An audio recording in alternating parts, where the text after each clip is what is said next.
Hey you guys, it's Peter, and welcome to my channel, Peterisms, where I tell stories of my life and just little things that I have learned as I have grown into the person that I am today. And I'm laughing because we spent like 2 hours at the pool today, and I turned on the ring light. I was like, oh my God, come to the light, Carol Ann. It was so bright, I could hardly see.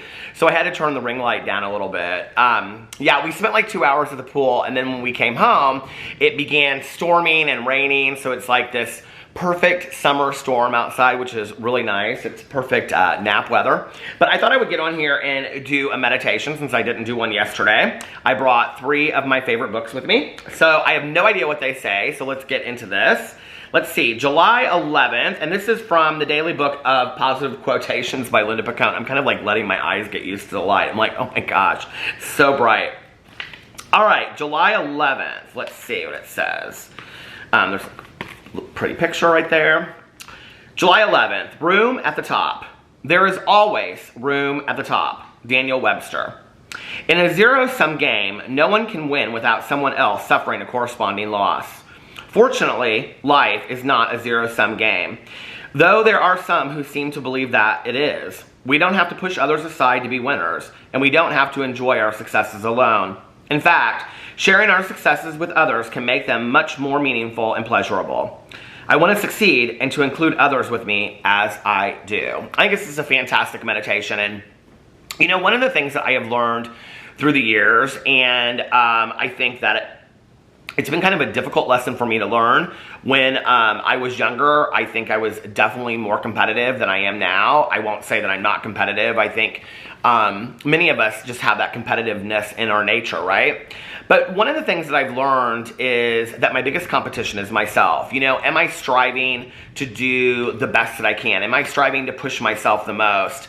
It's interesting because, I don't know if you watch RuPaul's Drag Race, but I watched this documentary last night. It's on Amazon Prime.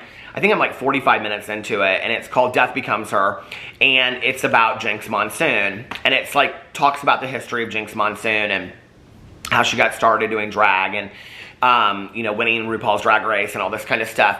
And it's extremely inspiring, you know, of these creative sorts, I would say, that just, you know, dance to the beat of their own drum, which is, I've always felt like I was that inside, but I also felt very much like I was trying to get graded by society, if that makes sense.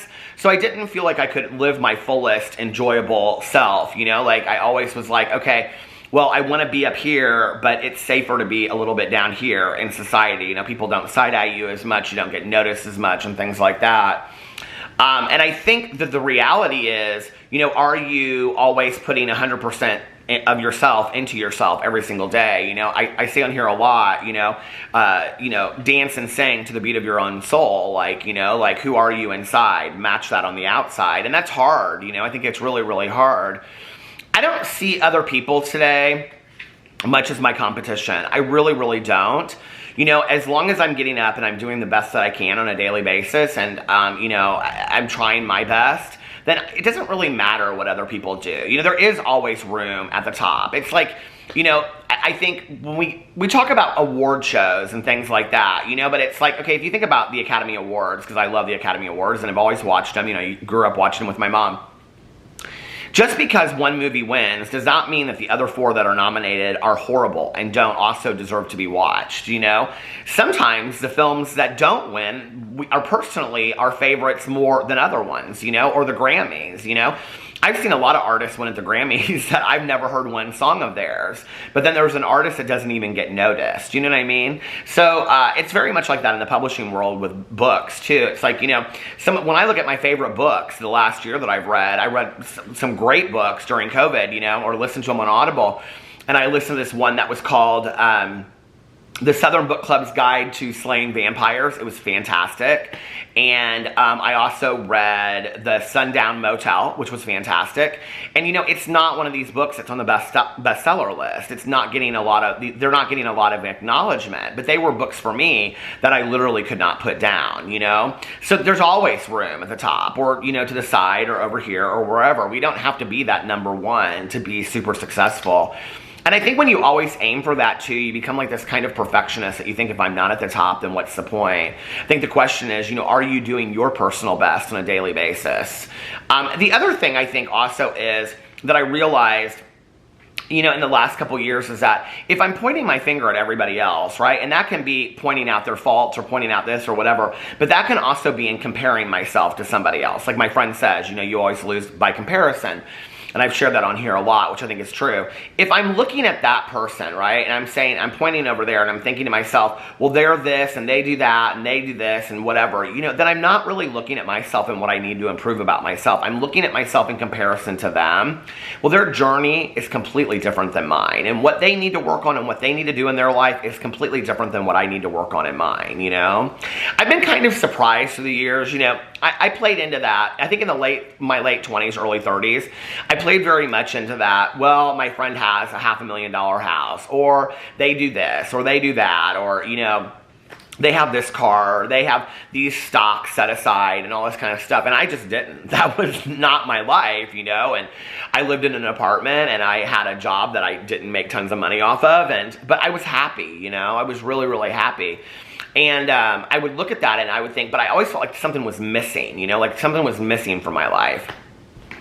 And over time, I've kind of realized that there is nothing missing from my life, that my journey is supposed to be different than theirs. And maybe I'm not supposed to have all of that, Maybe I don't need all of that, and I'm just as happy, as they are, or maybe, the other thing is this, right, is when we compare ourselves to other people, we don't really know what's going on in their world. We really don't know, like, what their life looks like, and maybe they're miserable, maybe they're not happy. I mean, I struggle with that a lot, this whole idea of happiness, and,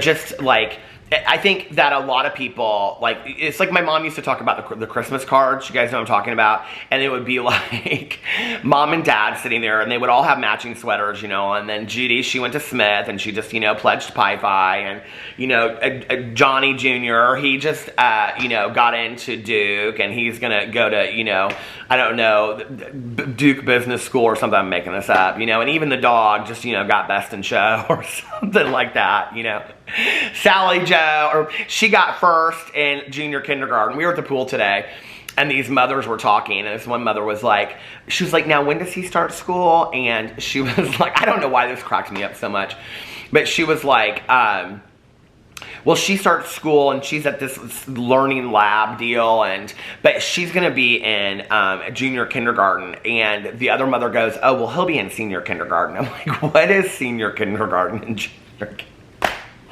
People have lost their minds with all this stuff, okay? There's just kindergarten. There should just be kindergarten. We have lost our minds to all of this, I think, So anyway, that's just my opinion. You do with it what you want. I can tell you I'm probably going to talk about it in all of my videos today because it just cracked me up so much. But I think that's where, like, it starts at such a young age with kids, too, and I see this happening with my friends. It's like they have to get them in the best schools and with the best coaches and with the this and with that, and it's just kind of sad, I think after a while we kind of lose this idea of kids being kids, and that I think goes for us, too, like, adults being adults and enjoying summer and our weekends and things like that. It doesn't have to be that deep, But I think that when we're constantly comparing ourselves to other people, we're losing, because it's who am I not in comparison to this person instead of who am I to myself. And every day that I get up, I have to work on who I want to be for myself. So that's a great meditation. All right, and I'm going to read from Melody Beatty's. I was going to read from The Language of Letting Go. Well, actually, let me look at each of these and see what they are. So, because usually I can tell right away if bring any requests to God. That's kind of very spiritual, so I think I'll leave that one out for today, but I do like that. And then July 11th, and this is in Journey to the Heart. It's totally falling apart. Look at this. I need to get a new version, a new copy of this. Let the universe lead the way. I think I've actually done this one before. Oh, no, that's the 12th. Clear the path to your heart. Okay. July 11th, clear the path to your heart. I watched Old Faithful from my window. I think I did read this one last year, actually. I watched Old Faithful from my window. The geyser gurgled and spewed a layer... I cannot read today. July 11th, clear the path to your heart. I watched Old Faithful from my window. The geyser gurgled and spewed a low layer of steam. Then, true to its name, Old Faithful erupted and sprayed thousands of gallons of steaming water into into the air right on time. A full range of gurgling emotions, reactions, and responses to life line the pathway to the heart. We need to feel them all: anger, hurt, sadness, irritations, in order to feel joy. To experience life and all its wonders, we must embrace all these feelings. We need to experience the little angers as well as the big hurts, the painful wounds that life sometimes brings. To insist that we will only feel pleasant emotions means we're blocking the pathway to the heart. We're ignoring all other gurgling emotions that need to be felt. Amen. All our emotions are important. All need to be recognized. The energy of each needs to be acknowledged and released. This clears the way for love. All the emotions that precede love clear the heart so it's pure and free to feel joy. Trust your emotions, all of them. You're not off the path. They lead to the path you're seeking. They are the journey to the heart. Let them flow freely. And sure as old faithful, your heart will come gleaming, shining through. In regards to like grief, people ask me this question a lot. They're like, well, how did you grieve? How did you get all this through this stuff with your mom? And it's like, I have so much grief now, from Pee-Pee, our dog, to my aunt and uncle, to friendships I've lost, to, just time going by, to my mom, on and on and on. That at this point, it's like, they're just part of, I think, my scrapbook of my life, if that makes sense. But with my mom, I can remember, this was kind of a lesson I learned after I had been numb for a while, is that like a song would come on the radio, and it would just be some random song on some Tuesday afternoon that would remind me of my mom, And I would just like pull over and I would just allow myself to cry for a little bit. And then when I was done, I could just like drive on and feel better about it. And I allow myself to feel my emotions today. I don't push them off. I don't stuff them down. I allow myself to feel them. Typically for me, if I'm sad or if I'm angry or whatever and I talk about it, then it kind of like goes away. My supervisor from years ago was fantastic. And she knew like specifically this is what made her such a great like supervisor and team leader, is that she knew specifically what each of us needed as an employee. And I was right underneath her. And so, like, she would, I would be having a day. And I'd be like, can I talk to you for a minute? And she'd say, sure. I can see myself right now, like, walking into her office. And I would just be, like, sitting in the chair. And I literally, for, like, 10 minutes, I would just be like, you know what I mean? Just, like, because I'm somebody that vents a lot. If you're in my life, I'm a venter, right? And she would just look at me and she would just, like, nod and whatever. And when I was done, I would be like, oh my God, I feel so much, thank you, you're such a great listener. And she would say thanks. She was like, is there anything else you need? I'd be like, no, like I totally get it now, She didn't say one thing. And I remember like 2 years after all of this, right? I said to her something about it. I said, you just sit there, you don't say anything, and I always feel better when I leave. And she goes, because I know that's what you need. I know you just need in that moment somebody to listen to you and for you to vent. And she's like, but I also know that when you're done venting, like you're good on the other side, right? And it's like, that's how I feel a lot when I go to meetings. Like, it's like I get into a meeting and it's just like, like the watershed breaks and I like talk about all this stuff, or the dam breaks, and but I always feel better afterwards, and I think that is very much about living out loud. And, and living out loud means like talking about what's going on with you and getting it out and sharing that with people. And sometimes it's hard. It's hard if you don't have a lot of people around you, and like recently, like most of the people in my life have been like super, super busy. So it's like, I don't have a lot of people to talk to about some of that stuff, and it's kind of hard, but I think it's also important to allow yourself to feel your emotions and drive and listen to music and cry, or watch a movie that makes you sad and cry and get those emotions out, and the happy emotions too, and dancing and singing and joy and things like that. But I think it's also about living out loud, and allowing what's inside out, and who that is. So, and actually that's a great movie too. I love that movie with Holly Hunter. It's called Living Out Loud, and it's about a woman going through a divorce. There's some fantastic lines in that movie. Anyway, it's about a woman going through a divorce, and and really what it is about her living out loud. And it's about like the first time in her life she feels like she can really be herself and express herself. And it's about her getting to know herself. I'm laughing because there are just like some great lines in the movie. There's this one part where she's gone out the night before, and she's like, if you haven't seen it, you're missing out, okay? It's called Living Out Loud. It's with Holly Hunter, and Queen Latifah's in it. And Queen Latifah's like this singer in this bar, and she meets her, and this one night they go out, and she basically like parties the whole night. Well, the next day, she and her ex have this closing on their apartment condo in New York City, right? So she gets to the apartment building, and she's like hungover and all this kind of stuff. She has like this muffin or something at the table. Well, before that, she's going up to the closing, and his like new girlfriend is there, and she's like 9 months pregnant because he cheated on her with this girl, right? And the girl is standing down there by the elevator, and she's waiting for, you know, the ex and the whatever.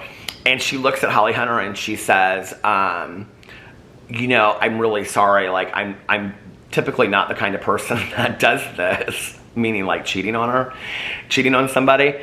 And the girl, and so Holly Hunter looks at her and she says, damn, you're good. She says, can I F you too? But it's like such a great line. And then they're like up in the closing, like, I mean, can you just imagine going to a closing of your apartment and like your ex-husband's, the girl that he cheated on is like sitting there, and Holly Hunter's taking this like muffin and she's just throwing it across the table at her ex-husband. It's such a great movie because it's like everything you ever wanted to do, it's like she does in this movie, and you gotta check it out. It's great. But it's really about her like coming into her own and living out loud, and for like once in her life being like herself. And it's such a grand gesture. It's such a great message. Anyway, I hope you guys are enjoying your weekend. I hope you're having a great Saturday. I love you guys, and I will see you tomorrow. Bye.